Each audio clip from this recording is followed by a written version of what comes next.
Thomas Babington Macaulay, who was at that time a member of British Parliament. When Macaulay came to India, he lived with his brother-in-law Charles Trevelyan, who had come to India as an evangelical civil servant. He spelt out the purpose of Christian education, which had already begun, and it was to train Indians to govern India. Many colonial rulers did not like that Bible-inspired mission to educate Indians for liberty. However, the Bible-obeying Christians persisted and succeeded in bringing modern universities into India before any Indian asked for independence. In 1838, Trevelyan wrote his book on the education of the people of India.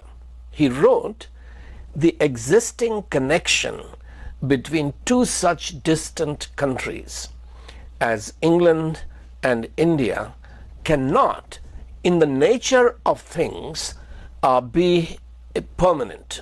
No effort of policy can prevent the natives from ultimately gaining their independence." Now, this was an important lesson that wise Englishmen had learned from the Bible via the American Revolution.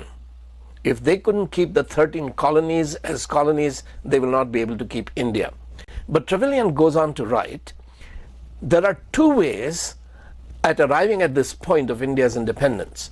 One of these is through the medium of revolution, something of what happened in the USA. The other is through that of reform.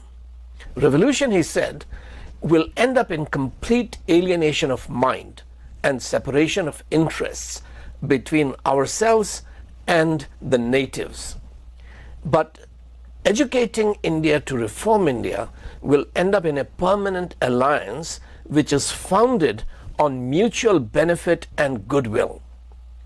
He said that the only means at our disposal for preventing revolution and securing the results of reform is to set the natives on a process of European improvement.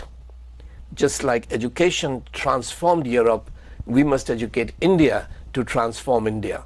The natives will have independence after first learning how to make use of it, and we shall exchange profitable subjects with still more profitable allies who are trained by us to happiness and independence and are endowed with our learning and political institutions